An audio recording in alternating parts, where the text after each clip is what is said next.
Most raspberry charlotte fillings are overloaded with gelatin, giving them an unappealing, bouncy texture. By using fruit curd, we were able to use less gelatin for a better texture.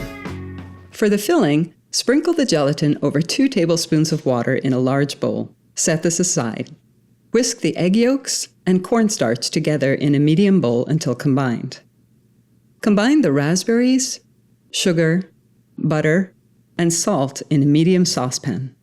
Mash lightly with a whisk and stir until no dry sugar remains. Place over medium heat and cook, whisking frequently until the mixture is simmering and the raspberries are almost completely broken down, 4 to 6 minutes.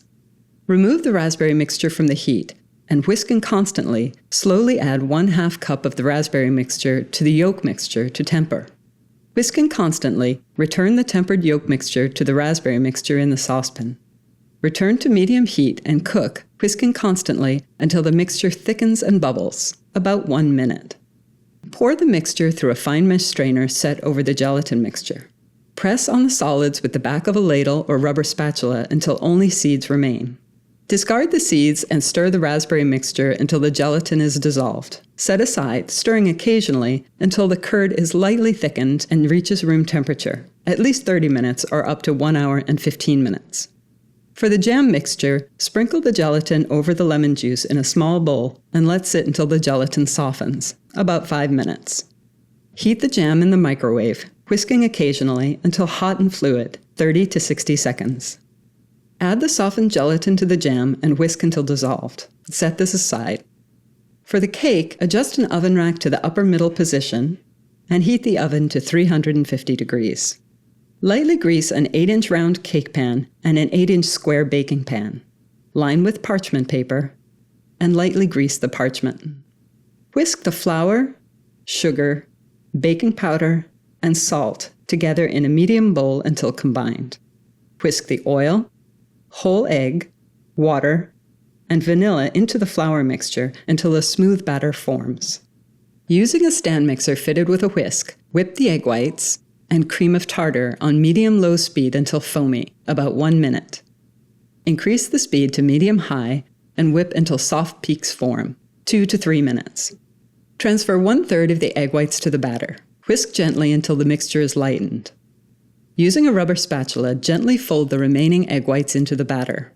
Pour 1 cup of the batter into the round pan and the remaining batter into the square pan. Spread evenly. Place the pans on a rimmed baking sheet and bake until the cakes spring back when pressed lightly in the center and the surface is no longer sticky, 8 to 11 minutes. The round cake, which is shallower, might be done before the square cake. The cakes should not brown. Let the cakes cool in their pans on a wire rack for 5 minutes. Invert the round cake onto a wire rack. Carefully remove the parchment, then reinvert onto a second wire rack. Repeat with the square cake. Let cool completely, at least 15 minutes. Place the round cake in the center of a serving platter. Spread with 2 tablespoons of the jam mixture. Place the ring from a 9-inch springform pan around the cake, leaving equal space on all sides. Leave the clasp of the ring slightly loose. Using a sharp chef's knife, trim 1/8 of an inch off all edges of the square cake. Spread the square cake with 2 tablespoons of the jam mixture. Cut the cake in half, and then cut each half lengthwise into 2 pieces to make 4 equal-size long strips. Place the cake strips vertically around the round cake, jam side in, taking care to nestle the ends together neatly. Fasten the clasp of the springform ring.